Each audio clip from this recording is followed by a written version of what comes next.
I scored 143 points in game week 29, my highest score of the season so far. Now you can see how that same team lines up in game week 30.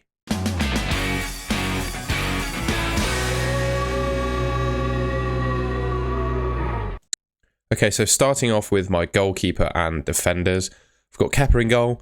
I think Wolves away is a good fixture for them. I know Chelsea are in a bit of turmoil at the moment. I can't quite believe that they're looking at hiring Frank Lampard back. Unbelievable. But I think Wolves away is a good fixture. Wolves, not the best team for scoring goals, so I do think Chelsea could probably come away with that one, from that one with a clean sheet. Trippier, Brentford away, I think really regardless of the fixture, I think Trippier is a great option. Outside chance of attacking returns in every game, and Newcastle really seem to have turned things around again and are performing to the level that they were just post the World Cup when they were just keeping clean sheets week on week. I know they've conceded in their game against West Ham, but I think they're almost back to their good defensive way. So hoping for something out of that Brentford away fixture. Estupinian with Tottenham away. I've not got much choice in terms of the other defenders that I pick. I think Estupinian's probably my best to play Tottenham away. I think I've got Zinchenko on the bench against Liverpool and Botman as well. So I think Estupinian's probably the strongest one of those three to play. Tottenham are in a bit of turmoil after sacking Conte. Don't really know who's going to be their next manager, and don't really know how they're going to set up game on game. I think they'll probably continue to play three at the back because that's sort of how their squad is set up. But yeah, of any time to play Tottenham away, I think game week 30 for Brighton is a really good time, and I do think they could come away with some attacking returns across their squad, as well as probably a clean sheet as well. If they can keep Harry Kane quiet, I think they've got a good chance, although keeping Harry Kane quiet has been pretty much a challenge for every team this season. And then final defender, Ben Chilwell. Very happy to have him. Similar to Kepa, Wolves away is a great fixture defensively for any team. And obviously, he's got a really good chance for attacking returns. I think he's playing literally like a left winger at the moment for Chelsea. That's sort of how they adopt their wing backs, isn't it, into their system. So, yeah, really hopeful of something against Wolves for Chilwell. So next up, we've got my midfielders and forwards. Starting off, I've got Maddison. Little bit unsure of him and his future in my team. I know he's been playing really well. He's not retracted at all, but Leicester in general are just looking absolutely terrible, and his teammates are just not converting the chances that he's creating. I've got a bit of a decision to make this week. One of my potential transfers, although it's probably my least likely, is to go Maddison for Martinelli. Just thinking of Martinelli potentially going up against Trent at Anfield. Yeah, he's probably a better option this week than Maddison, but I think I've got other priority transfers to make, so I'll probably stick with him, then maybe look to get rid of him for that Man City away fixture.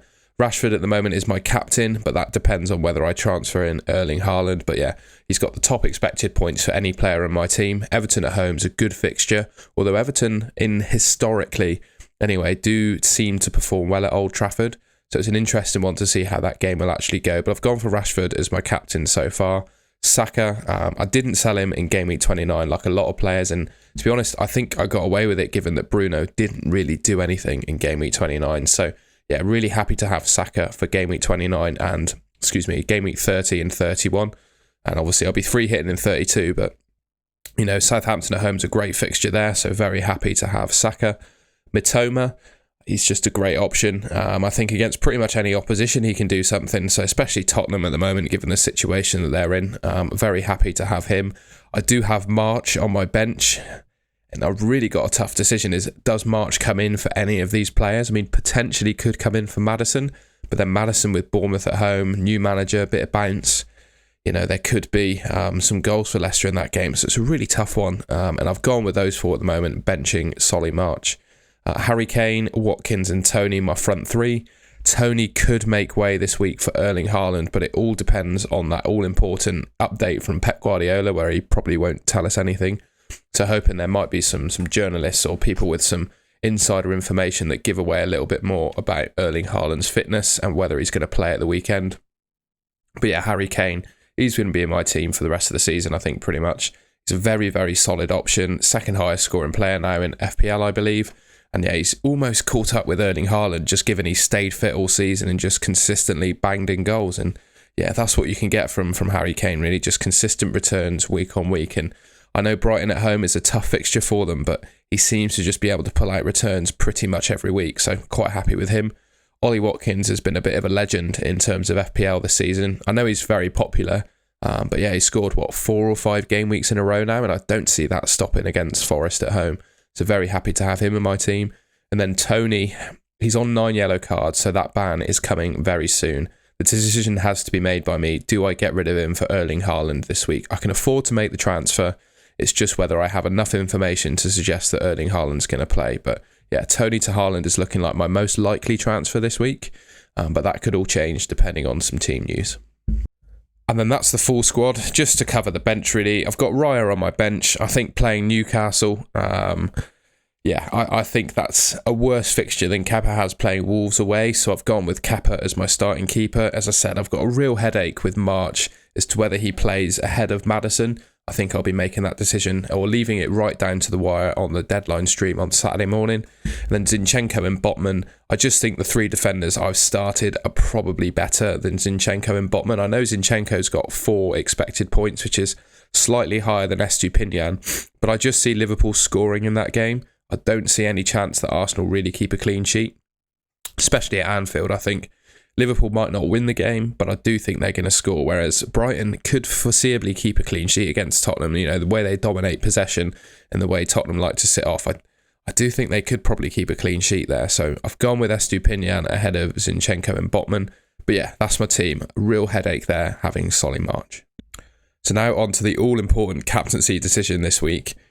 So Haaland tops the list, followed by De Bruyne, Rashford and Kane in terms of Draft Hound's expected points. Now, I only own 3rd and 4th on this list.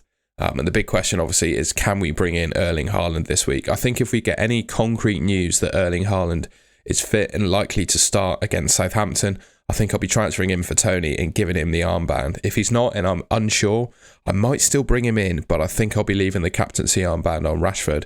I just think comparing Rashford and Kane, I think most people will probably have both of them in their team at the moment. I just think the fixture for Rashford is better, and the team, although Man United are not playing at their best at the moment, they're certainly in a better position than Spurs. And I do think, Rashford, probably comparing Rashford and Kane, Rashford comes out on top. Interesting to see Maddison up there as well as a top expected points player. Not sure I'll be going for him, but it's just interesting to see him in there. If you're feeling being, really different, trying to catch up from maybe falling behind in game week 29 when other people played their bench boost, maybe Maddison is your way to do that. But captaincy for me so far is on Marcus Rashford. Now I've got 1 chip left, and my plan with that chip is the free hit chip. Basically, I'm going to play it in 32. I've got lots of Brighton, lots of Chelsea, and a Man United player, and probably a Man City player. I will have Erling Haaland in my team at some point.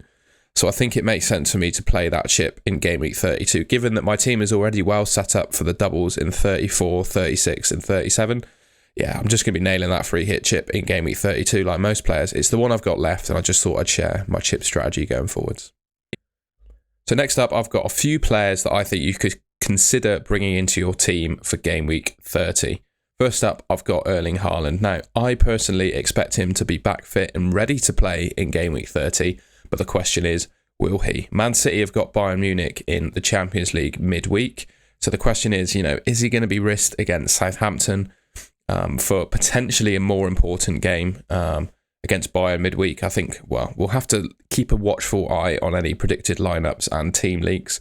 But I'll certainly be checking that. If he's got any, likelihood of starting, I'll be transferring him in. And then depending on how solid that news is, depends on whether I give him the captaincy armband or not.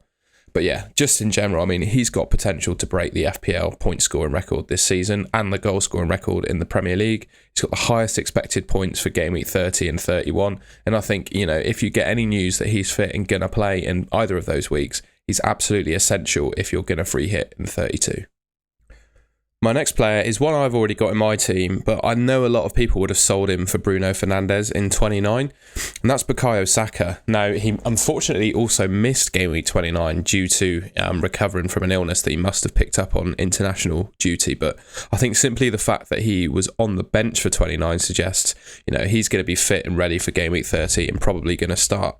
For me, he's been literally one of the best players in the Prem this season. He could do really well against Liverpool. I don't think that Liverpool defence is worth anything at the moment. So, yeah, definitely a team to target, and I think he could do well in that game. I think for me, if you're on Bruno Fernandes and don't have your free hit left, it almost makes sense to bring him in now and just cut your losses, really. Given that he doesn't blank in 32 and he's got 3 nice fixtures coming up, I really do think he's a great option, and he's definitely the best of the Arsenal players, given the fact that he's absolutely nailed on that right-hand side. You know, the likes of Martinelli and Trossard, there's a little bit of doubt as to which one takes up that position with Jesus now being back. You'd imagine Jesus is going to play up front, so yeah, that left side's going to be under challenge now for someone to play, but Saka, I think, has got that right side nailed down, and more importantly, he's on penalties as well.